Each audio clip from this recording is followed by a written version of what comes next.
ନଦୀ ତଟରେ ପହଞ୍ଚିଛନ୍ତି। ରାମକୃଷ୍ଣଙ୍କ ଅନୁମତି କ୍ରମେ ସ୍ନାନ କରିଛନ୍ତି। ନିମଗ୍ନ ହେବା ମାତ୍ରେ ସେ ଜଳ ମଧ୍ୟରେ ଦେଖିଛନ୍ତି ରାମକୃଷ୍ଣଙ୍କୁ। ବିସ୍ମିତ ହୋଇ ତୀରକୁ ଉଠିବି ଦେଖିଛନ୍ତି ଯୁଗଳ ମୂର୍ତ୍ତିଙ୍କୁ।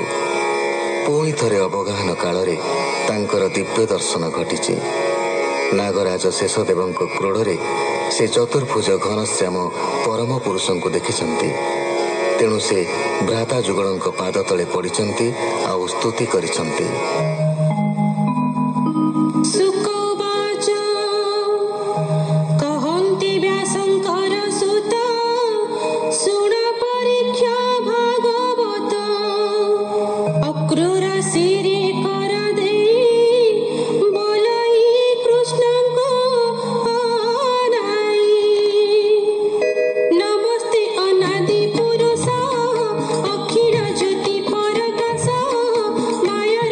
ତୁ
महापुराणे पारमहंस्यां संहितायां दशमस्कन्धे पूर्वार्धे अक्रूरस्तुतिर्नाम 43 शुक उवाच शुण हे अभिमन्यु बला अक्रूर जले स्तुति कला पुण चरण तले सोई बोलई कृष्ण त्राही त्राही भकत बंधु जनार्दन जले होइले अंतर्धान जेसने नटंकर गति प्रस्ताव सदृशे भजंती अक्रूरे देखाई शरीर तक्षणे होइले अंतर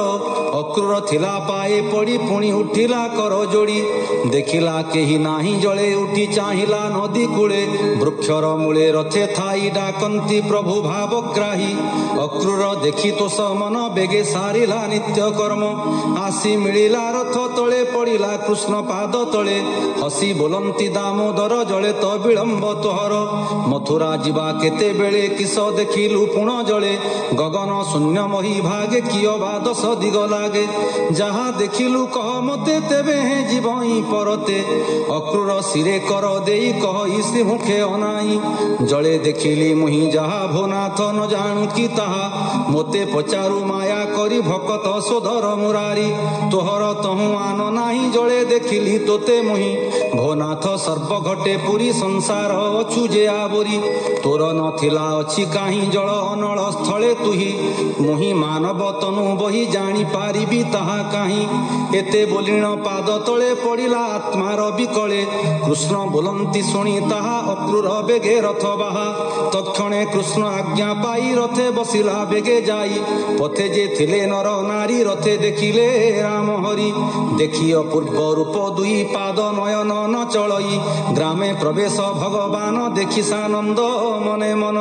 बोलंती प्रभु जगन्नाथ अक्रूर दंडे रुहा रथ हेमंत कहूँ कहूँ पथे गोपाळे मिलिले तुरिते देखि सानंद भावग्राही बोलंती अक्रूरे रुहाई रथु ओल्लाई दामोदर अक्रूर हस्ते देई कर कोमल मधुर वचन आश्वासी अक्रूरर मन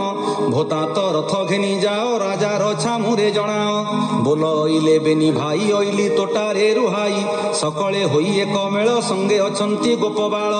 धन गोरस आदि करी सकट मानंकरे भरी सकले होई एक स्थान काली करिबे दर्शन एतक कहिण छामुर भोतात जाओ निज घर आम्भे देखिबु मधुपुर केमंत दिसई सुंदर।